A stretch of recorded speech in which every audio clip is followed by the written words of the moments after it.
Di video kali ini kita bakal unboxing smartphone mantan flagship lagi. Ya, ini smartphone menarik banget, belum pernah dibahas di channel ini dan kali ini ada kesempatan karena harganya udah turun. Oke, langsung aja kita mulai videonya, tapi seperti biasa, bumper dulu.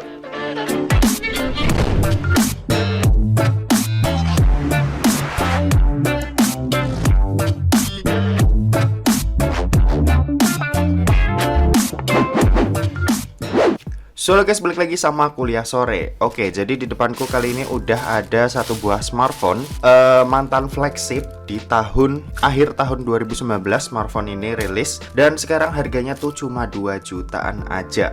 Ya, ini sungguh menarik karena smartphone ini punya fitur-fitur kelas flagship, chipset flagship, layar flagship, dan yang pastinya buat dipakai di tahun 2022 ini masih cukup worth it buat dibeli ya. Cuma kita bakal lihat kondisinya apakah dengan harga semurah itu di angka 2 jutaan aja smartphone ini masih layak buat dibeli atau enggak. Oke, jadi smartphone ini kita buka dulu kali ya. Untuk tampilan packingannya seperti ini karena tokonya emang kebetulan ada di Semarang dan dikirimnya ini pakai Gojek ya. Jadi kurir instan kayak gitu ya. Dan kalau bisa kalian lihat ini kecil seperti ini karena ini batangan alias cuma HP-nya aja tanpa ada charger, box dan lain-lain.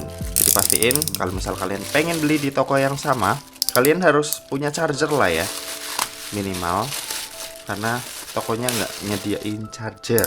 Cuma toko tempat aku beli ini adalah toko yang paling murah jual smartphone ini. Jadi nanti aku bakal taruh beberapa link di bawah. Jadi ada toko ini yang jual harga murah banget, ini toko paling murah. Sama ada toko yang menjual full set juga ya. Jadi kalian bisa cek aja link yang ada di deskripsi di bawah. Oke, buat tampilannya seperti ini, tampilan packingannya.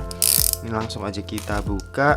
Simple banget ya. Cuma nggak tahu nih nanti kalau misal dikirim ke luar kota, yang kalian di luar Semarang, apakah ada dusnya, maksudnya kardus buat packingan yang lebih aman, atau kayak gini aja. Kayaknya harusnya ada sih, nggak mungkin kalau keluar kota cuma kayak gini aja ya. Oke, yap, waduh, oke. Ada lagi ya, waduh, 3 kali. Oke, ini yang terakhir. Iya.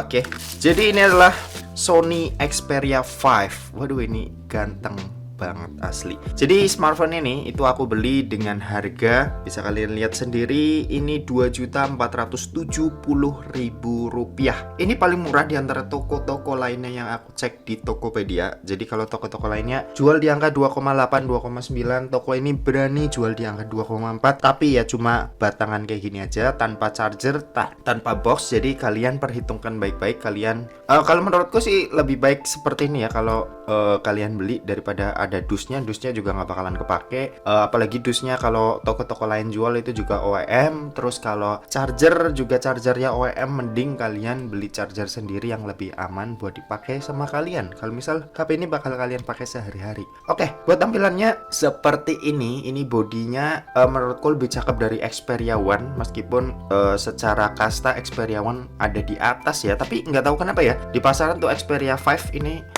lebih mahal ketimbang Xperia One. Buat tampilan kameranya atau posisi kameranya ini ada di sebelah kiri. Aku lebih suka yang seperti ini, lebih kelihatan normal daripada Xperia One yang ada di tengah. Lalu di sini ada ini setup 3 kamera ya. Oke, setup 3 kamera. Di sini ada ini ada LED flash dan yang satu lagi ini nggak tahu apa, mungkinan sensor. Lalu ini ada logo Sony, di bawah ada logonya Xperia. Oke, seperti itu. Di sebelah kanan ini kita bisa lihat ada tombol shutter buat kamera, lalu ada tombol power, tombol fingerprint yang pisah ya, jadi tombol power sama fingerprint ini pisah, lalu ada tombol volume up and down. Oke, di sebelah kanan cukup banyak. Sebelah kiri ini cuma ada lubang mikrofon aja di sebelah sini. Lalu di sebelah kiri ini ada SIM tray slot yang congkel modelnya. Oke, ini dia SIM tray slot congkel yang jenisnya. Oke, jadi ini ternyata single SIM plus 1 buah slot micro SD tambahan ya. Jadi bukan hybrid, tapi ini cuma single SIM aja. Oke, lalu di bagian bawah ini kita bisa lihat ada lubang mikrofon, lubang USB-C, dan speaker yang udah stereo. Oke gitu. Di sini aku bakal masukin SIM card dulu. Oke, kita balik lagi. Ini ada SIM card smartphone. Bakal kita masukin ke smartphone ini sebelum dinyalain. Karena kalau misal udah dinyalain, kita nggak bisa masukin SIM card. Jadi nanti bakal ke restart sendiri. Ciri khas HP-HP Jepang seperti itu. Jadi kita masukin di awal. Yep. Oke, sudah. Langsung aja kita mau nyalain smartphone-nya. Kita mau lihat. Oke, gitu. Harusnya sih aman ya. Nanti kita bakal balik lagi deh setelah aku install beberapa aplikasi. Oke, jadi ini adalah tampilan awal dari Sony Xperia 5. Dan ya, buat tampilannya seperti ini. Ini wallpapernya kebetulan diganti karena wallpaper bawaannya bezelnya nggak kelihatan. Ya, jadi untuk bezelnya seperti ini. Di bagian atas dan bawah masih tebel, ciri khas Sony banget. Terus buat kameranya bukan ada punch hole, tapi masih di dalam bezelnya ya. Karena bezelnya ini cukup tebal, jadi Sony memanfaatkan space itu. Terus lanjut kalau buat fingerprint, ini kecepatan bacanya. Oke. Kita ulang lagi. Ya, ada delay sedikit. Jadi kecepatan bacanya emang belum secepat smartphone zaman sekarang. Karena ya smartphone ini umurnya udah hampir 3 tahun. Belum 3 tahun ya, tapi hampir 3 tahun. Dan untuk kecepatan bacanya seperti itu. Terus lanjut kalau buat kita lihat ke setting deh. Kita lihat penyimpanan internalnya yang tersisa ini segini ya. Jadi memori internalnya ini kan 64 GB, yang kepakai ini 17,91 GB. Oke, jadi kalian bisa perkirakan apakah 64 GB cukup atau enggak buat kebutuhan kalian. Oke, seperti itu. Dan lanjut aja, mungkin kita langsung aja. Oh ya, sebelumnya aku mau ngasih tahu kalau ini smartphone AU version ya. Jadi ini AU tuh adalah operator asal Jepang yang biasanya kalau smartphone di Jepang sana, kalau misal beli smartphone itu udah paketan atau bundlingan sama provider yang ada di sana. Kalau di Indonesia misal ada Telkomsel, Indosat, nah biasanya mereka kerjasama. Dan ini adalah yang AU version. Tapi ini nggak masalah karena ini seharusnya bisa di uninstall ya tuh. Jadi kalau misal aplikasi-aplikasi berbahasa Jepang yang tulisan Jepang seperti ini itu cukup mengganggu, kalian bisa uninstall aja.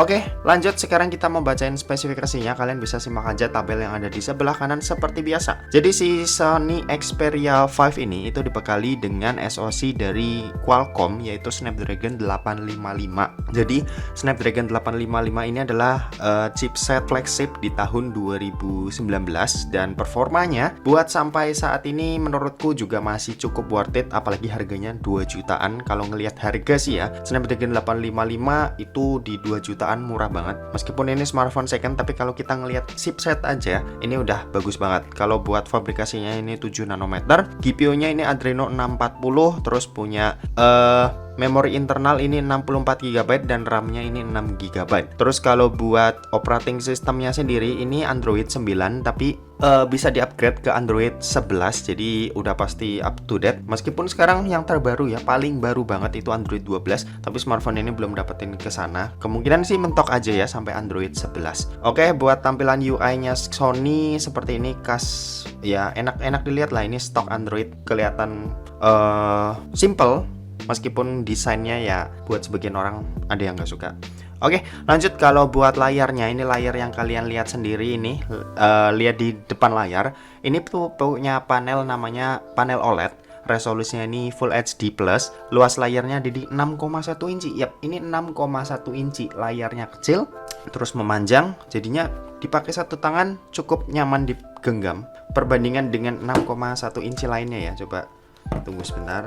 Nah ini dia, ini ada Samsung S22 yang 6,1 inci juga, tapi dia model gendut. Jadi kalau ini model memanjang, ini model ke samping, gendut ke samping. Perbandingannya seperti ini, sama-sama enak dipakai dengan satu tangan. Cuma bedanya ini lebih gendut. Menurutku lebih enak ini sih ya, karena gendutnya tuh masih enak, cukup enak buat dipegang. Tapi kita bisa ambil dari atas gitu. Sementara kalau yang Sony ini juga enak, pastinya lebih enak buat digenggam, tapi kalau buat ngambil dari atas agak sedikit susah karena dia memanjang ke atas. Seperti itu sih perbedaannya. Oke, kalau buat layarnya ini udah terproteksi juga dengan Corning Gorilla Glass 6. Dan ini nggak cuma di bagian depan, tapi di bagian belakang ini juga udah terproteksi Corning Gorilla Glass 6. Oke, kalau buat layar kamera. Smartphone ini tuh punya setup 3 buah kamera di bagian belakang. Dan dimana ini 3 kameranya kamera-kamera penting ya, jadi bukan kamera ecek-ecek. Jadi yang pertama ada kamera utama. Kamera utamanya ini punya resolusi 12 megapiksel, ada OIS-nya. Lalu ada kamera telefoto 12 megapiksel juga. Ini 2 kali optical zoom dan ada OIS-nya juga. Sementara buat kamera yang ketiga ini kamera ultra wide 12 megapiksel juga, tapi ini nggak ada OIS ya. Oke, lanjut. Kalau buat di bagian depan ini ada 1 buah kamera tuh. Bundar-bundar kalian bisa lihat. Ini punya resolusi 8 megapiksel. Ini ada support EIS buat perekaman video. Oke, kalau buat baterainya sendiri, smartphone ini punya baterai berkapasitas 3140 mAh, tergolong kecil. Dan buat ukuran smartphone second, kemungkinan kualitas baterainya udah berkurang ya, dan nanti buat pemakaian sehari-hari itu bakalan berbeda sih tiap orang sebenarnya. Tapi secara garis besar 3140 mAh juga menurutku kecil banget, dan buat kebutuhan sehari-hari bakalan kurang. Kalian bakal bisa ngecas tuh sekali dua kali lah paling nggak dalam sehari. Kalau buat pengecasannya sendiri ini punya kecepatan ngecas di 18 watt. Ya nggak ngebut-ngebut banget, tapi karena ukuran baterainya kecil jadi bakalan kerasa ngebut sih harusnya. Oke, kalau buat fitur-fiturnya sebagai smartphone flagship, tentunya smartphone ini ada fitur yang namanya IP rating IP68, tapi jangan dicoba karena smartphone second kita nggak tahu pemakaian sebelumnya itu kayak gimana, apakah pernah dibongkar atau enggak. Kemungkinan sih udah pernah dibongkar ya, jadi IP68 nya kita anggap nggak ada aja, kecuali kalian misal beli baru. Tapi kayaknya yang baru udah nggak ada sih. Terus kalau buat fitur-fitur lain, ini ada stereo speaker, itu fitur wajib juga. NFC fitur wajib juga buat smartphone flagship. Terus ya udah sih paling gitu-gitu aja. Dan nanti detailnya kalian bisa lihat yang tabel di sebelah kanan sih. Oke, gitu. Dan sekarang kita mau lihat hasil foto dari Sony Xperia 5 ini. Dan berikut adalah hasil foto dan sedikit video juga. Oke, let's go.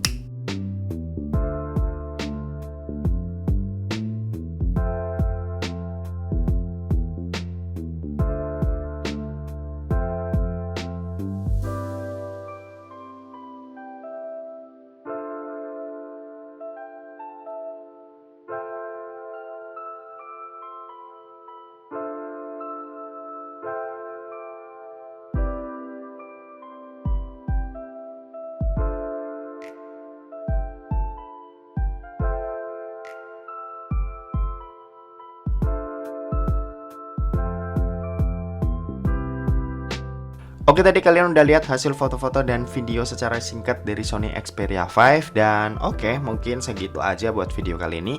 Terima kasih buat yang udah nonton video ini. Jangan lupa buat like, komen, dan share juga ke teman-teman kalian, supaya teman-teman kalian mendapatkan informasi yang bermanfaat dari kuliah sore. Oke, terima kasih buat yang udah nonton video ini sampai habis, dan sampai jumpa di kuliah selanjutnya. Bye-bye.